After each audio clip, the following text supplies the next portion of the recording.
पंतप्रधान नरेंद्र मोदी यांची उद्या चंद्रपुरात सभा पार पडते।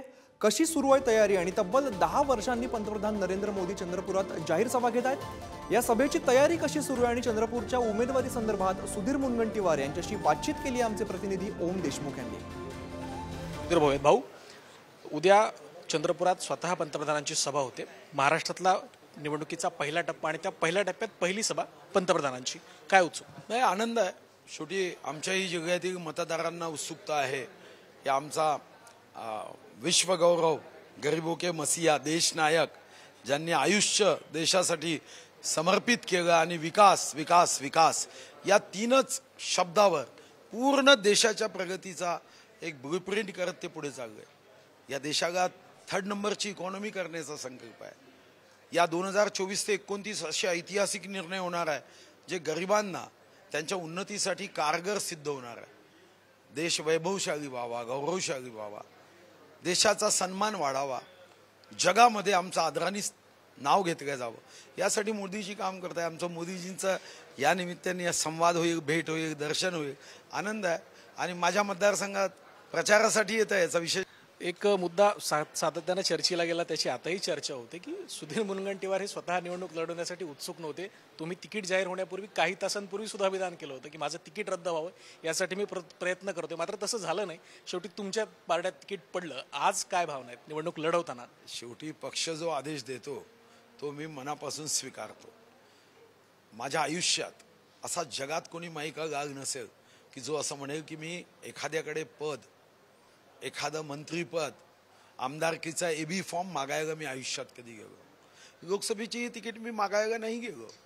मला विश्वगौरव मोदी ने सांगितलं कि देखो भाई अब 30 वर्ष महाराष्ट्र में रहे हैं, अब आप उत्तर की ओर आगे बढ़ो।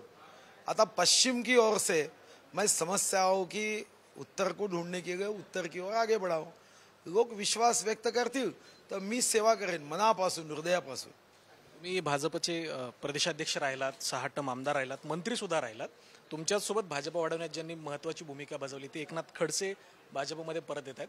विनोद तावडेंचं दिल्लीत पुनर्वसन झालंय। पंकजा मुंडेंना सुद्धा लोकसभेची उमेदवारी मिळाली आहे। पुन्हा एकदा जुन्या भाजपमधल्या नेत्यांना मुख्य प्रवाहात आणलं जाते, काय वाटतं? नाही, चांगली गोष्ट आहे ना। शेवटी हम सब एक है। ठीक आहे, एखाद्या क्षणी काही प्रसंग घडतात। माननीय खडसेजी हे इतके वर्ष पक्षात 40 वर्ष होतेच ना। शेवटी आम्ही सुद्धा त्यांच्या नेतृत्वात काम केलं आहे। तर मला वाटतं की पक्षाने निर्णय केला तर त्याचं स्वागतच केलं पाहिजे। 19 तारखेला मतदान आहे, मतदारांसाठी काय आव्हान असेल? बघा, 19 तारखेशी माझं नातं आहे। छत्रपती शिवाजी महाराजांची 19 फरवरी हा जयंतीचा दिवस आहे आणि मी सांस्कृतिक कार्यमंत्री म्हणून छत्रपती शिवाजी महाराजांच्या या राज्याभिषेकाच्या निमित्ताने अनेक कार्य केले। मला विश्वास आहे की प्रभू रामाच्या मंदिराला मी काष्ट लाकूड पाठवलं। संसद भवनाचे दरवाजे सुद्धा माझ्या मतदारसंघाच्या काष्टापासून तयार झाले आहे। तर मला विश्वास आहे की जनता विकासासाठी मतदान करेल।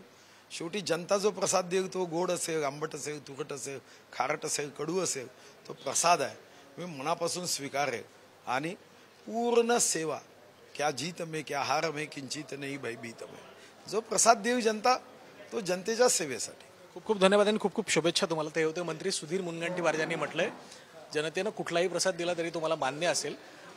सातत्याने गेल्या अनेक वर्षांपासून मी भाजपचं काम करतोय, जनतेचा जो कौल असेल तुम्हाला मान्य आहे। त्यासोबतच एकनाथ खडसे जर भाजपमध्ये येत असतील तर त्यांचं सुद्धा स्वागत आहे। ते सुद्धा भाजपचे जुने नेते आणि कार्यकर्ते। व्हिडिओ जर्नलिस्ट प्रवीणसह ओम देशमुख, पुढारी न्यूज, चंद्रपूर।